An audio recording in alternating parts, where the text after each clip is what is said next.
ujika terhadap sebuah data yang ada dari jurnal yang kami cari di website. Nanti jurnalnya akan kami tampilkan. Nah, sebelum kami mempresentasikan hasil diskusi yang telah kami lakukan, izinkan kami memperkenalkan diri terlebih dahulu. Mungkin bisa dimulai dari ujung.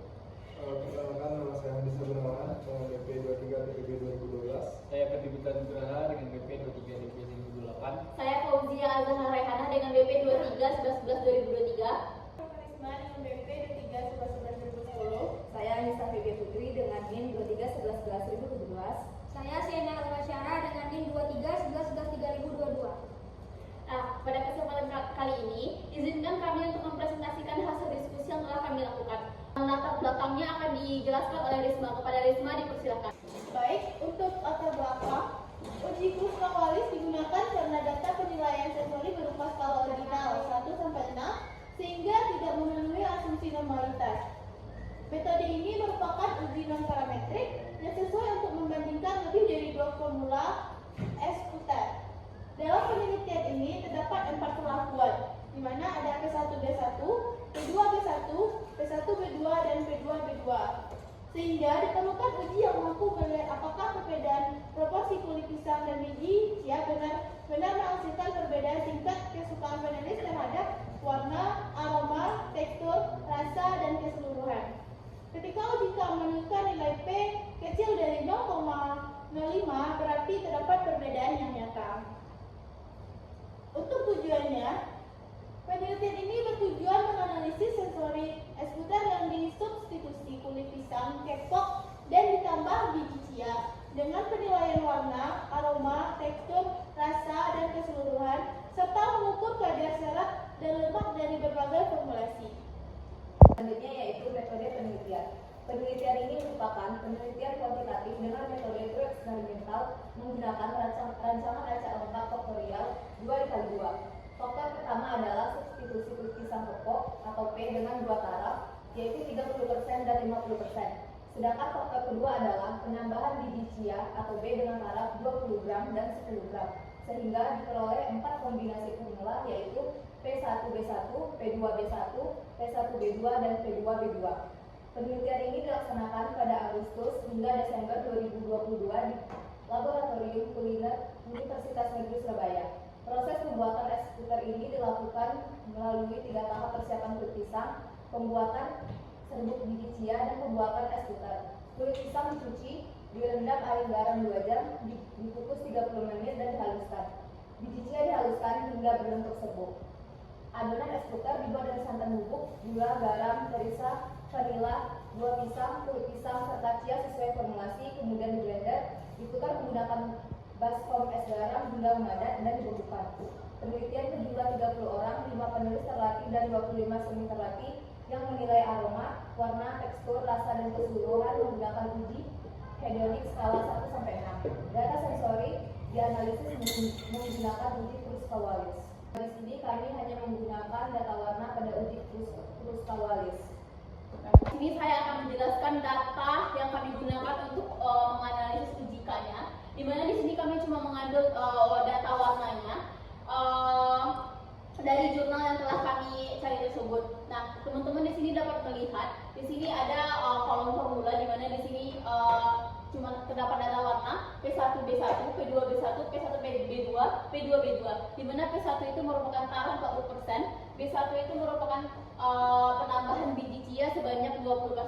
Nah, begitu juga seterusnya sesuai yang dijelaskan di metode penelitian tadi. Nah, kemudian di sini ada penilaian dengan nilai persen, di mana itu berdasarkan hasil penilaian dari panelis. Didapatkan di sana tuh nilai N-nya itu 30 dengan min range, teman-teman bisa melihat di sini menggunakan p-value 0,00.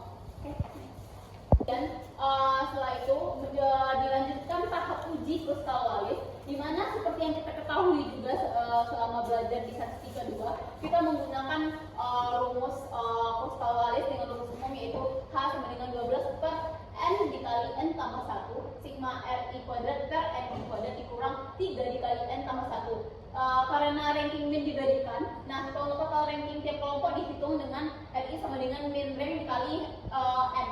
Keterangannya sendiri teman-teman dapat membacanya di sini.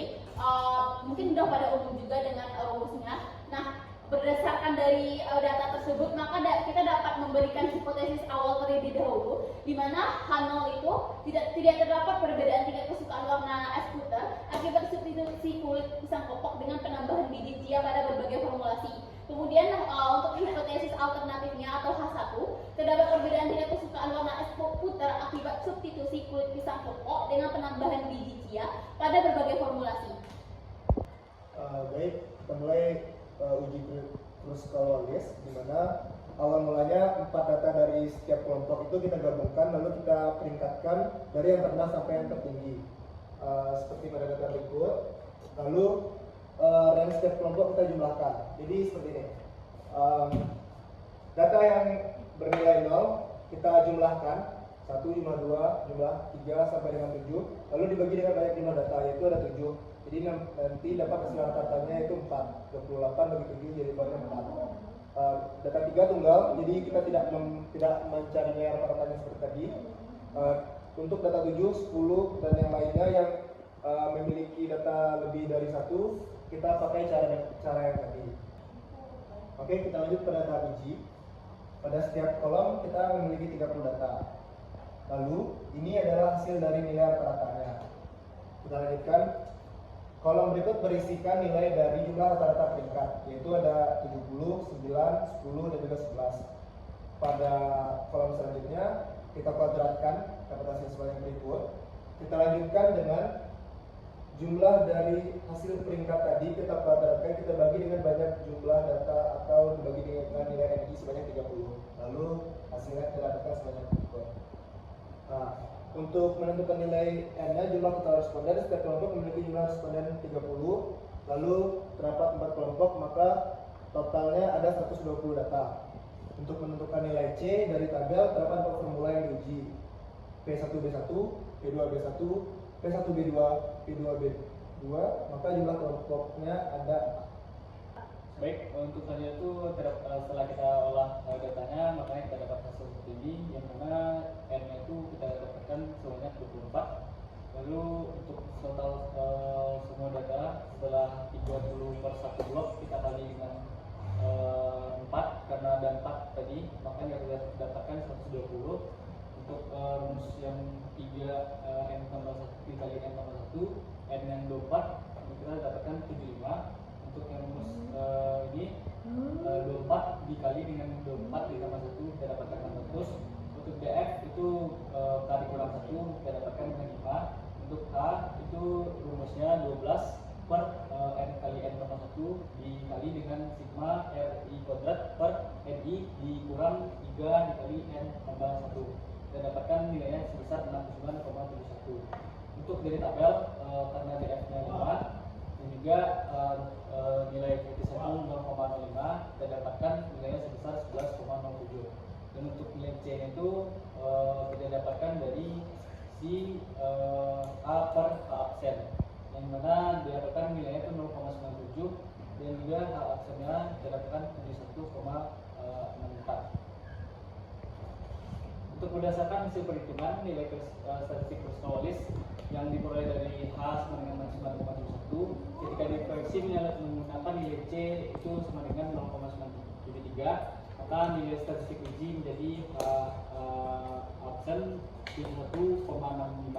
Nilai ini kemudian dibandingkan dengan nilai C-square tabel pada taraf signifikasi 5% dengan derajat bebas yaitu DF 5, yaitu 11,67. Karena nilai H absen ini 1,65 jauh lebih besar dari nilai tabel 11,57, maka uji itu H0.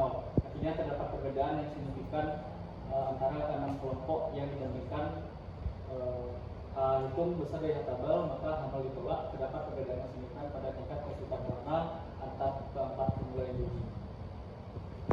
Baik, untuk selanjutnya itu ada uji treatment. Jadi treatment ini kita kumpulkan datanya, lalu kita rankingkan per baris, bukan per kolom. Jadi didapatkan rankingnya dari sini seperti ini.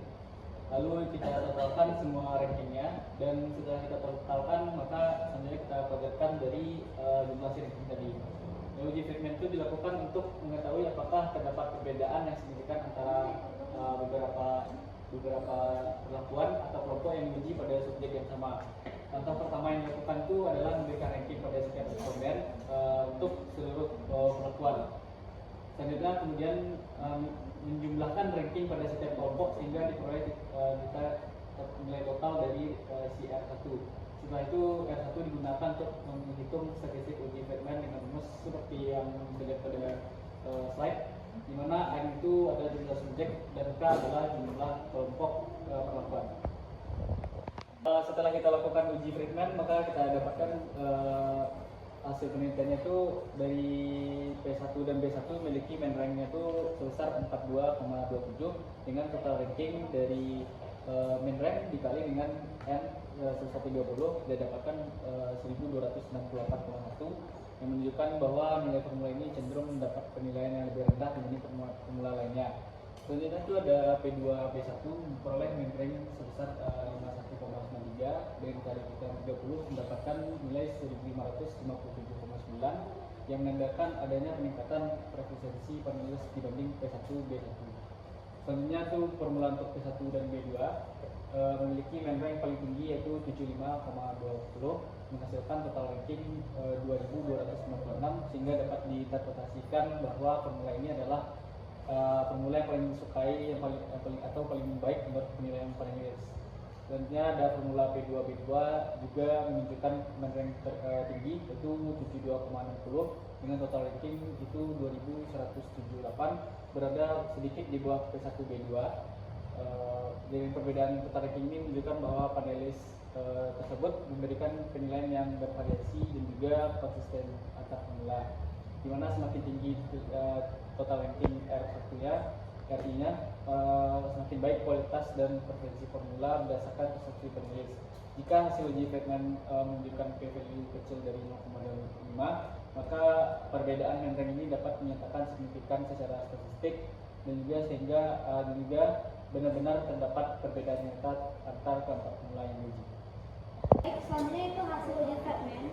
Hasil uji Friedman itu menunjukkan bahwa nilai statistik uji yaitu XF 30,491881 jauh lebih besar dibandingkan nilai chi-square tabel pada alpha 0,05 dan DF 5. Maka dapat disimpulkan bahwa terdapat perbedaan yang signifikan antara keenam perlakuan yang diuji. Artinya, penilaian penulis terhadap keenam formula tidak sama dan setidaknya ada satu formula yang memiliki perbedaan nilai median secara nyata dibanding formula lainnya. Dengan demikian, perlakuan memberikan pengaruh signifikan terhadap hasil penilaian penulis. Selanjutnya yaitu kesimpulan. Berdasarkan hasil analisis menggunakan uji Friedman dan Kruskal-Wallis, dapat disimpulkan bahwa terdapat perbedaan yang signifikan antara perlakuan atau formula yang diuji. Pada uji Friedman, nilai statistik uji yang diperoleh jauh melebihi nilai chi-square pada tabel, sehingga menunjukkan bahwa keenam perlakuan ini memiliki perbedaan penilaian yang nyata dan penulis. Hal yang sama diperkuat oleh hasil uji Kruskal-Wallis, di mana nilai H-aksen yaitu 71,05 juga jauh lebih tinggi dari nilai chi-square tabel 11,07, yang berarti distribusi penilaian antar kelompok tidak berasal dari populasi yang sama.